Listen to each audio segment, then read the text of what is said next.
Our first guests take rowing to the extreme. Let's welcome Ben Towle. He will be taking part in the Talisker Whiskey Atlantic Challenge. More on that in a minute. We'd also like to welcome Rob Swan, polar explorer and founder of Foundation 2041. Gentlemen, it's great to have you here. Wonderful. Thank you. I want to get into this extreme rowing. This is incredible. The pictures that I saw.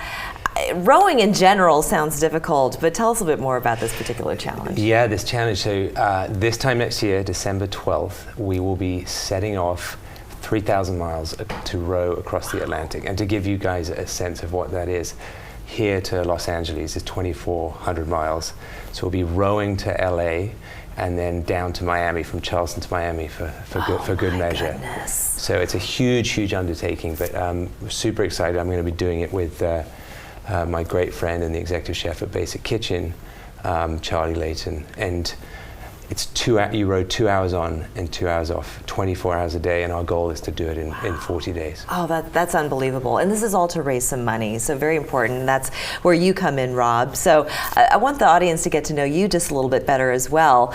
You've traveled yourself to some pretty extreme and amazing places. Tell us a bit more about your... Well, I'm really proud to be, A, to be here, yes. But B, to be an advisor for this project. And my background is that many years ago I went through some quite hard things myself, like being the first person to walk to the North Pole and the South Pole in temperatures down to minus 40 degrees.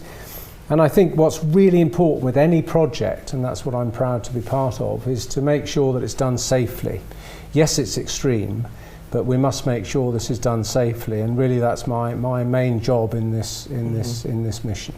What would you say, I mean, for you, walking to the North and to the South Pole, what were some of the most dangerous aspects of that adventure? It's a huge physical effort Sure. that the team are taking on here, but actually, after about a week, when they're in the middle, around about Christmas Day yes. in a year's time, they'll be really relying on their minds. And I think it's a mental challenge, honestly more than a physical one. And I think that we're being supported by somebody who's really into that. We partners. One of our partners is Modern Minds. So they help people deal with who are struggling with anxiety and depression. So we're working with them and actually working on some of the tools that they equip people with to sort of build on this sort of mental strength that you need. When people think of undertakings like this, they often just look at the physical aspect. And as Rob said, once you're in a week in and you've still got another 3-4 weeks to go, you've got to dig pretty deep. It's almost like climbing Mount Everest, but only on a level plane. Well, more people have climbed Everest than rowed an ocean. So we will be less than 1,000 people have ever rowed an ocean, less than 750 the Atlantic Ocean. That's incredible. And you talk about the strength of mind. I mean, coming from the hospitality industry, you already come to the table with that because we know it is the most difficult line of work, I find. It's 24/7. So that's a great point. One of the things that this project was born when the pandemic happened. I was walking out on the Isle of Palms. I've always wanted to do this, and it just had this window where we could start training. It's a 2-year campaign, and just all the tools that myself and the team and people in the hospitality business have had to use to get through the last year, and it's been very, very challenging. So. Yeah, I think there's going to be some great places to sort of reference, and just sort of full circle with the hospitality. And one of the other partners that we will be raising money for is the Green Heart Project, and they build gardens in schools here in Charleston County, 13 public schools.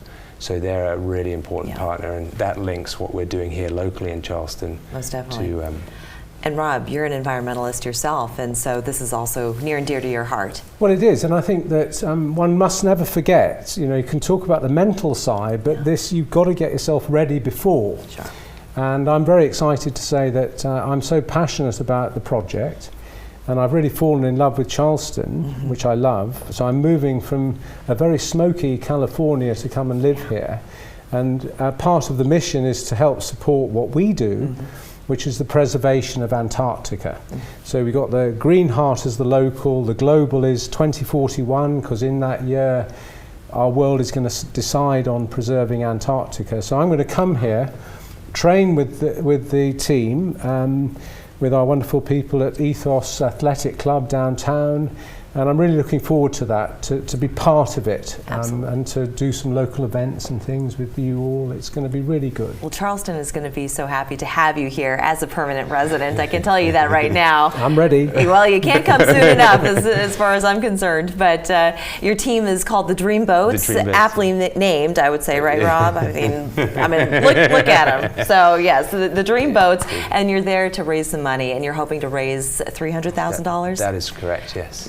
That's incredible, but I think you're going to be able to do it. I think we're going to do that and more, because I know what the Charleston community can do when Fantastic. they band so together. Fundraising starts now. The race happens next December. This day next year, we will be in the Atlantic Ocean with 3,000 miles ahead of us. Godspeed. Thank you so much. Thank you so much for sharing. Thank Appreciate you. it. We're back after this.